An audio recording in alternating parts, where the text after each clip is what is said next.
And look who it is. Oh, we're in the booth Wow. for the Vibes Championship of the Americas. Welcome back. It's a pretty nice spot. I know. Well, check it out. We've been vibing all day. We have been on the floor. We've been going between matches, seeing how everyone's playing, getting really the lay of the land. But wow, I feel like I'm in the throne in this chair. But we're going to lock in now. Our competitors have been deep in the tank, making some moves, thinking about it, vibe checking all over the place since 9 a.m. this morning. The field has been intense. The competition's been crazy. We have people coming in from Flesh and Blood, Lorcana, Magic. But really, the story of this weekend is our Vibes native players coming out, battling, going for that uncut sheet, those top 8 world invites. I cannot wait to dive into this with you, Elliot. What Super are excited. you excited about here? Well, first off, for those who don't know us, so Spencer is our fearless leader here at Orange Cap Games. Spencer and I made Vibes about a year ago. Actually, almost a year ago to date, we sent off the first cards to the factory, which is pretty unbelievable. We didn't actually send them off for a little bit. We began the process of making the cards, and now here they are in this hall. People are playing with them. It's pretty unbelievable to see this a year later. So first off, this is a big deal for both of us. So we're really excited to have you all here on stream. So for you, though, what should you expect this weekend? So we're already halfway through this tournament, a little bit more over than halfway, and we have had some unbelievable matches. So we have 130 people in this hall tonight, all here to play Vibes. They've flown from across the country. We have people from outside of the country. I was speaking Across to a couple the world. Across the world. We were having some people from, actually, Spencer, you were telling me about a couple people you met earlier today who flew in from Canada who had never played the game before. Came tonight, or 2 days ago, learned the game at the Learn to Play booth, and now one of them is in the top tier, which is pretty unbelievable.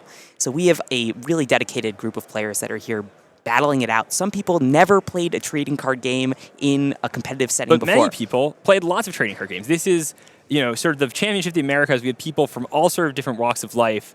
I know many of the viewers at home have been watching throughout. They know the storylines going on here. Should we jump to a match? Let's do it. Let's just dive in. You're right. Let's go into it and see what we've got. So this round, we've got Cameron on one side.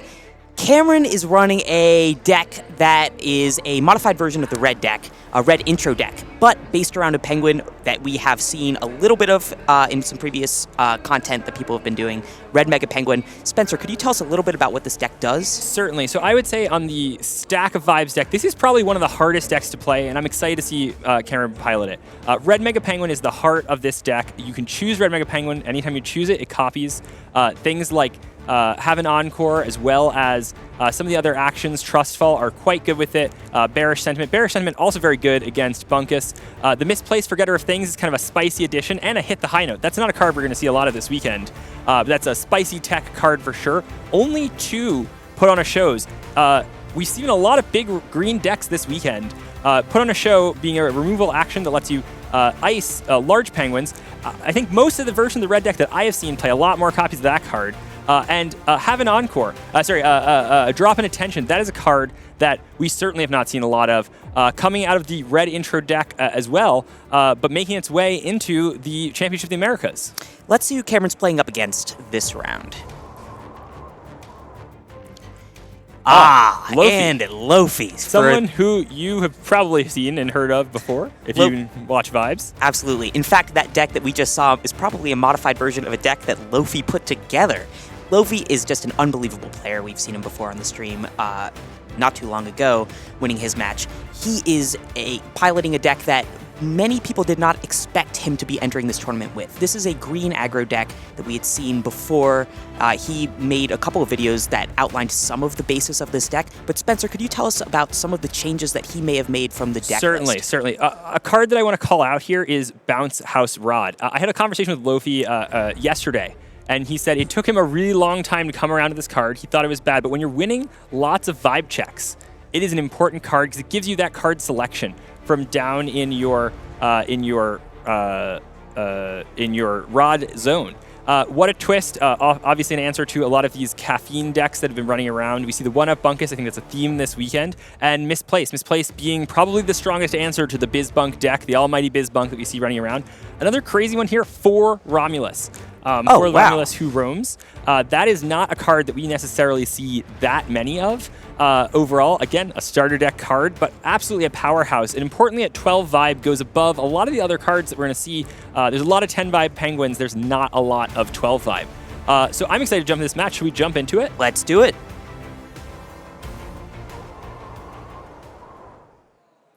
Okay, starting us off here, let's see how we're doing. Looks like Cameron started with the Baron. And both players going into this match 4-2. I believe that means they are still live for the top 8. Yep. Remember, this is Swiss +2, so we're doing 9 rounds.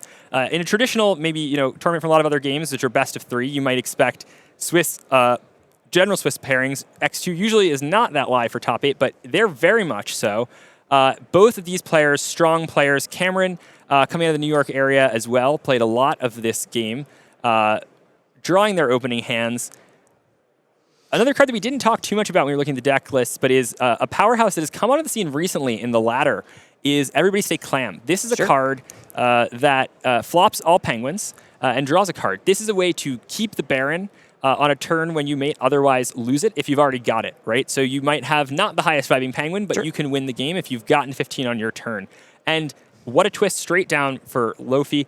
That's a card that I really like to draw. I love drawing saucies when I'm playing because it's just a no-brainer. Like, what am I going to rod is one of the hardest decisions You're in this right. game. Just taking a little bit of the load off makes a huge difference. In a tournament this long, taking a little bit of the load off makes sense. We talked to Lofi. He said he thought probably Bizbunk might be the best deck, but he's playing this because it's just so... Bizbunk is a difficult deck to play. This is a much more linear thing. You're going to see a lot of penguins in this matchup with not a lot of text on them.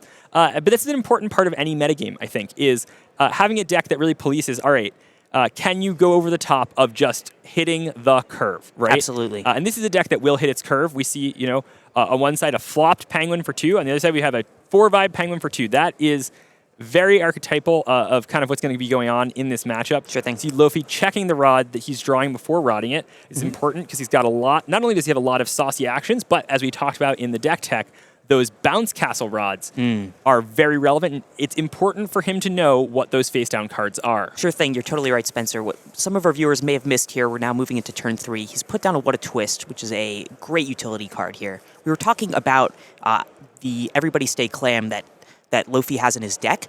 Everybody Stay Clam is just an incredible card for being able to hold on to the Baron early, which is just ideal in a green deck like that, where you're going to be able to hold things. Hold on for a second. Let's see what's in Lofi's hand. He's got 2 Popcorn Penguins. Wow, now, going into this weekend, unbelievable. Popcorn Penguin was a card that everybody was talking about. Sure, that was just huge. That's going to be a meaningful card for sure. And let's see how these get deployed. Wizards, I think, very strong cards, really important to this red deck. This red deck is very pudge hungry. We see a lot of actions in it generally. Yep. Unfortunately, Wizards are pretty weak to Popcorn Penguins. Now, I do believe, if I'm correct, that Cameron has, and I'm double checking this checklist today, right now, it does have 3 inspiring stories. So Cameron does have a way to kind of protect against those Popcorn Penguins, but with Lofi winning these vibe checks and with a sliding penguin in play, that is certainly the strategy he's employing here. With Lofi winning these vibe checks, what we're going to see is that Cameron is not going to be able to deploy that a inspiring story, which could help save the red wizard penguin in time to get. But I wouldn't be so sure. So I totally agree with everything you're saying here, Spencer. But one thing is, let's say that Cameron does manage to get this inspiring story out, which last I checked, and we haven't gotten an update for a second. It's hard to see his hand on camera. Sometimes we get a glimpse. But even if he does get that inspiring story, look, he's already a turn behind. Lofi's at 4 rods. He gets that inspiring story out.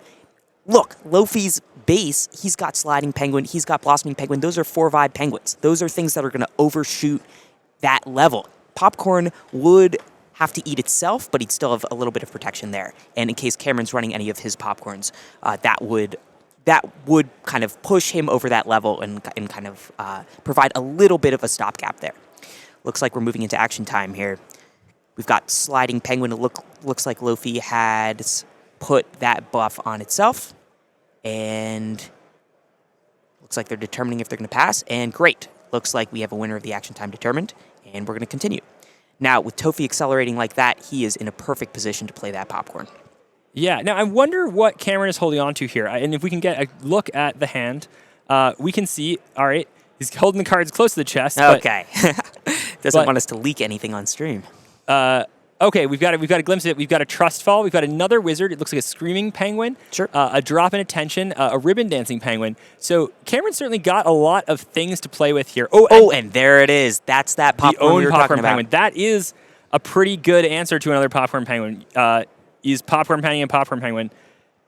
Let's see where this goes, because another answer to Popcorn Penguin is you just let it happen. If Popcorn Penguin's the red wizard, and then it's going to Popcorn Penguin itself. Absolutely. Let's see what line Cameron takes here. You definitely don't want to run the Popcorn Penguin out now. Oh, with the Sliding Penguin in play, however, that line is not open to him. Exactly. So he is running with this line where we take the Ribbon Dancing Penguin kind of straight into the straight into what it looks like it's going to be a tough outcome, which is now it's interesting that Lofi opted for the Inspiring Story first. I think this is to bait that second penguin into play, because if Lofi had played the Popcorn Penguin just into the one red wizard, he's going to go 1-for-1 with the red wizard, because Cameron would certainly let the Popcorn Penguin eat itself. That's right? true. Tohpi would get a couple of extra plays. Cameron would be prevented, for all intents and purposes, from playing any penguins for a couple of turns. But looks like Lofi would rather get a couple of extra hits with his Popcorn Penguin than have that extra little bit of tempo there. It's an interesting call, and I don't think it's that intuitive. I think that Lofi, being as experienced as he is, knows that he would rather get that bait out. And from where we're standing, it's so easy to say, oh man, Lofi's got that popcorn. Oh, he's flopping up for a second. I wasn't sure what he was doing with those rods there. He's taking a look at the rods. As we said, this bounce castle really informs a lot of how Lofi can play this. Picking them up, taking a look at them. We can see what he's got there. He's got that What a Twist, which I can't imagine matters that much in this game. Probably not in this game, although it might, right? Because if, and let's take a look. Is Lofi playing his own caffeines? He's not. So that is definitely tech against other caffeines. I'm curious about that inclusion. Of course, Lofi, the winner of Season 0, so one of the best Vibes players out there. Certainly curious, maybe we'll ask him later in the weekend what the thinking was between those What a Twists. Was hearing from the folks over at Star City that one of the most bought cards this weekend was What a Twist. So certainly a lot of people very cautious and caring about the caffeine matchup. But I haven't seen as much caffeine this weekend as I think a lot of people might have expected. Totally. I'm totally in agreement there. I think we have had the dominance of a couple of green Mega Penguin decks in the past, in Season 0 meta especially. People coming in, I can totally understand why. If you're looking for deck tech cards, what a great inclusion. It's a card that just, you put down as a rod, you don't have to spend anything on it, and if you need to use it, your opponent never sees you have it, never sees it coming. If it comes down as a rod, you feel great about it. It's also just such a great, feel-good piece of deck tech. I totally get where he's coming from. But now we're deep in the tank here. This is important to see. You're going to see a lot of these top players pick their moments to think about what they're doing. This is the intentionality that you see from a lot of top-level trading card players. Now, crazy story about Lofi. This weekend is Lofi's first time ever touching physical Vibes cards. He is 2,000 games or so deep in the online client. And so pretty exciting to see him in this context. Cameron, however, is a veteran of the MTG scene. And so we're kind of seeing this play out. And it's just awesome to get to see these different people coming together to play the game. Sure thing. To bring us back to the game here, looks like we're entering action time, and we had a couple of things happen that I think that viewers might want to take note of. So the first thing is Popcorn is activating here on that red Mega. But look, Lofi has the Baron. He played that Popcorn. Cameron said, you've got it, and I'm going to raise you one Screaming Penguin. Cameron is still playing his penguins. He's still going through, and even with that Inspiring Story in play, he is, he knows Lofi's got them in his deck, and he is just going to commit to his board and keep throwing down. So an important thing is happening here, which is with the Inspiring Story in play, Sliding Penguin has a base of 4 vibe. So does Blossoming Penguin. Popcorn Penguin has a base of 2 vibe, but with the Sliding Penguin, it can have go up to 6, which means that all of Lofi's penguins actually have 6 vibe, which means that Screaming Penguin itself is not even safe from the Popcorn Penguin. If Cameron does not find an answer to this Popcorn Penguin this turn, it's not looking great for our red player over here, rocking the red Megas. But we'll see if Cameron can find a way out of it. That a Drop in Attention is going to be kind of Cameron's way out here, most likely. However, a Drop in Attention is not an easy card to pull off. As we know, it must be played as the 4th action. And so, therefore, without a lot of pudge, Cameron might be in a bit of a pickle. That being said, Cameron does pack 4, not a rod anymore. Interesting.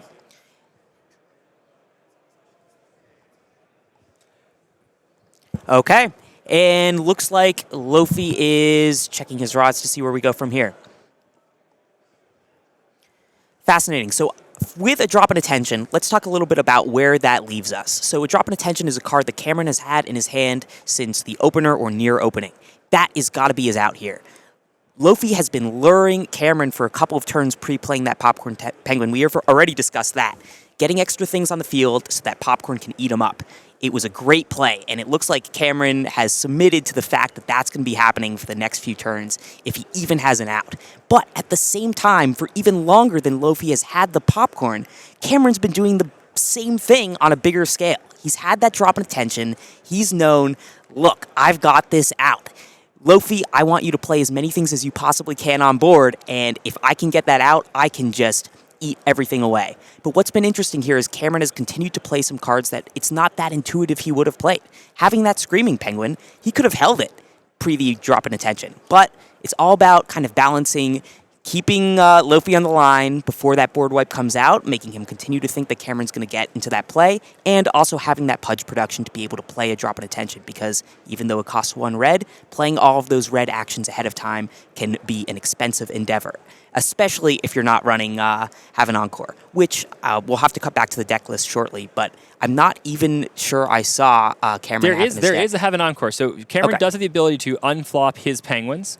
So it's certainly not out of the question that Cameron could, maybe we could take a look at Cameron's hand here and see if he's got this down. But there are, as dire as the situation may seem, there are outs here for sure, especially given that the Ribbon Dancing Penguin can produce 2 red pudge. So one of the big questions here is which penguin will Lofi go after next? Because he could just go straight up. No, for sure it has to be the Ribbon Dancing Penguin, right? Because it's going to be the lowest penguin's vibe. Ribbon Dancing is going to enter the vibe check at 4. Screaming Penguin will enter at 6, so he doesn't have a choice. Right. That is probably the correct answer anyway. So in that case, forcing the right play. And Cameron really needs to go into this vibe check with more pudge production available to have a hope, but it doesn't need to be that much more, depending on what is available in his hand. Look, he has got that red wizard. Boom, that's pudge production. Flopped. But it's flopped. Oh, let's talk for a minute. That is a altered card. I have no doubt that was a card that Cameron got altered this weekend. Yeah, Claire has been doing some awesome custom card alters. Of course, Claire, the artist of 199 of the 200 cards. Clur, for those of you who know them from X. And has done some alters. I believe that Cameron has an altered set of Peace Out Penguins that go from the transition from angels to devils. Holy cow. That's unbelievable. That was what I was told yesterday. It's exquisite to look at it live. We'll have to get some pictures posted of them later in the weekend for sure. That'd be amazing. Well, look. Popcorn Penguin hits the wizard. This is interesting. This is a very interesting play because the wizard couldn't produce pudge off the bat, right? We had Ribbon... So... but it is actually forced because the wizard has two vibe. We talked about how wizards are very fragile against Popcorn Penguin, but in this case, this might actually be beneficial to Cameron, right? Sure. A 2 vibe wizard getting removed. And, well, this is the beginning of a chain that could bring Cameron back from the brink here. Right. Cameron had 2 lines. He had Popping the Peace Out Penguin, and he still does, and he has the a Drop in Attention line. Both of them begin with Not a Rod Anymore. That Not a Rod Anymore can be that first action for Peace Out Penguin, or it could be the first action in general. And of course, Peace Out Penguin allows us to... Peace Out Penguin cannot use its act ability unless you play another red action. Not a Rod Anymore, a red action that doesn't cost pudge. So very efficient way to do this. But he's going into action 2. Okay. Well, here's a very important interaction that could happen here. Trustfall, it looks like it's going on the Popcorn Penguin. If it had gone on the Peace Out Penguin, that would be very interesting. One of the reasons is that Peace Out Penguin, if it has 2 Trustfalls, does not ice itself on its ability. Sure. And this is a very key interaction. If we want to bring up Trustfall on the left and Peace Out Penguin on the right, just to kind of showcase this. If you're ever interested in red, this is one of the archetypal things. It didn't come up here, unfortunately. It looks like Cameron's getting removal, but a Romulus has come down. Romulus is very tough. We spoke earlier about how Cameron's build of this deck only has 2 put on a show. Okay, we don't want to miss this. Looks like Cameron, even though he did a Drop in Attention, still went for Peace Out Penguin in the line. That's super surprising. What may have happened there is that he didn't get the draw he wanted off Trustfall, which he may have needed for a 3rd action in order to then eventually play Drop in Attention. But instead, he went for the Peace Out line as his backup, but Lofi played Walk the Runway in response, which allows him to remove Peace Out Penguin before Peace Out Penguin's ability happens. Now, Cameron does have an out here. Walk the Runway chooses 2 different penguins. the one with the greater vibe survives, the one that has the lesser vibe gets iced, and so if Cameron had some removal there, he could remove one of Lofi's penguins to save that, but it just didn't happen. But this is an important part of vibes, right? Is that penguins have object permanence. Oh, another not a rod anymore. And as we talked about, that is, let's take account, 1, 2, the third that's red his action. third action. So he has the chance. He could With still one do the red first pudge line. left, if he's got a drop in attention in his hand, which he There does. it is. Oh my No goodness, the drop in way. attention. We talked about this not being Look a at stock part of this Lofi's list. face. He is just leaning on the if you're table Lofi going- in shock. If you're going into Unbelievable. this game as Lofi, one of the first articles Lofi ever wrote on the Vibes website at vibes.game/content is about the red deck. And a lot of people play it and did not have this card in it. So if you're Lofi going into this, this is a tech card. This is not standard of this matchup. This is an exciting moment out of nowhere. Now, the trouble with this is that Lofi has 4 Romulus, right? Lofi could rep another one, and that is, again, we talked about this is a tough card to deal with. Sure. And on top of that, just look at that raw difference. Lofi has so much more on That's board. what happens when you win the vibe check so much. Totally. And he's got bounce house rods in his deck. He has a little The ability bit to more. pick them back up. I mean, this is what those bounce house rods do. Is what a good draw. A bounce house rod is pick it. One of any 4, 5, 8, 9 cards. Oh, and a hungry penguin. This is a penguin that didn't see a lot of love in the beginning of the game. And it's just been a go-to tech card this weekend. We've seen it on the floor so good on in so this many green decks. mirror. We saw a lot of green this weekend. Yep. One of the things that's interesting about a lot of the meta decks is that surprisingly the green starter deck with points rich penguin, etc., has a lot of 10 vibe penguins. Was really strong against a lot of meta decks who weren't suited to deal with 10 vibe penguins. 10 vibe penguins are not that common in the meta, which is why we see people like Cameron running maybe only 2 put on a show. But hungry penguin, this weekend, what was the meta call? Was how many people are going to pick up the game this weekend, come with a green starter deck or a yellow starter deck? The chance that you played something that wasn't meta to the online ladder, I think was pretty high, and I think this is a nod to that potentially. That, as well as this green aggro deck or various builds of green are absolutely some of the decks being talked about and played this weekend. And if you, what's better than a Romulus in play for you is a flopped Romulus for your opponent, right? It deals with a lot of things and bunkuses. Catch all. The bunkus deck. We talk a lot about BizBunk and how it's a combo deck, various things. It can also just play a bunkus and go very mid-rangey. It's a strong card on its own. I am certain that hungry penguin has flopped a lot of bunkai this weekend. No question. I have not gotten to see all of Lofi's matchups. We've been on the floor seeing a bunch of different players, but there's no doubt that Hungry Penguin is a card that has really dominated this weekend that I don't think anyone going in would have expected to have that kind of play. So it looks like Tohpi, or Lofi here, has played his Hungry Penguin, and he's got that inspiring story, and finally Cameron gets his out. It may be a little too late. We'll just have to see. But having that inspiring story for Lofi was also great to just have another card that just couldn't be iced. And this is one of the challenges of these red decks, is because you're so pudge hungry for actions, jamming inspiring story into your deck to deal with popcorn penguins, it does not come at no cost, right? Sure. This is a very costly thing. This is neither a pudge producing penguin, nor is it a action that triggers certain things. So, as I said, I think off the top of the deck with fewer cards in hand, this green deck is significantly favored of this red deck. That being said, we did see Cameron pull himself out of what looked like a really impossible spot before. Yep. And I wouldn't be surprised if he could do it again. This is someone who has played a lot at this game. We talk about the Weekend Warriors who picked up this game this weekend. This is not one of those people. Neither of these people are in that camp. These are people who are Vibes native grinders slogging it out. And we're seeing kind of the masterful meta game as well as live play going on right now. I mean, these players are both playing really tight. There's not been a single play where I've had any sort of concerns or anything like that. And that just goes to show you how deep and interesting this is, right? Now, that bounce house rod, right? We talked about it. What an impact it's had on this game. Tell us more about that. I can't remember what Lofi picked up. But I know that having the bounce house rod is super useful when you win as many vibe checks as you do with that green mid-range deck. Well, and this is the challenge. Oh, a bunkus. Whoa. So we talk about the tech one of bunkus being something that's counters for the blue deck. Right, now, which is part of why we've seen not that much blue this weekend. That being said, it is also just is a good card.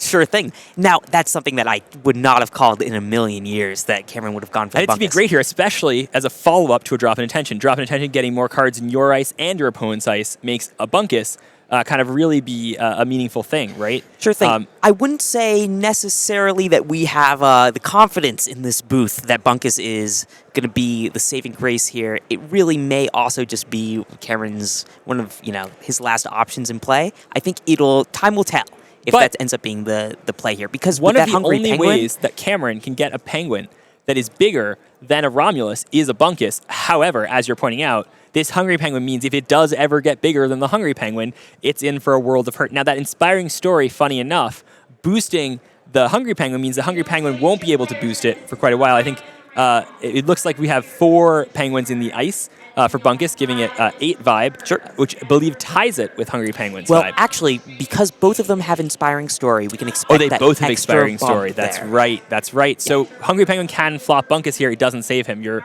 absolutely correct, Elliot. But we all know with that red deck, you're running a lot more removal than a lot of other decks. So Hungry Penguin being at 8 makes it a little bit more difficult than some other cards because you can't play. There's another two line of here, those which we removals. may or may not see, which is that if Cameron has another Not a Rodney Moore, Cameron can Not a Rodney Moore the Hungry Penguin in response to its activation to make its vibe higher than the Bunkus, Sure. which would fizzle the actability. But that only works for one turn. But this game is certainly not over yet. Although I would say if I was a predicting person, that Lofi seems quite far ahead here. Sure thing. For those who are tuning in and getting a sense of where this game is at, we're post a board wipe. We have Lofi dominating the board, certainly a number of cards in play. He was board wiped, but came back pretty strong with the Hungry Penguin opener. He is Penguin Who is the Garden that sometimes goes off. It actually, usually comes into play when stuff is lower, but here is a relevant card. And Cameron has come back with a inspiring story in Bunkus.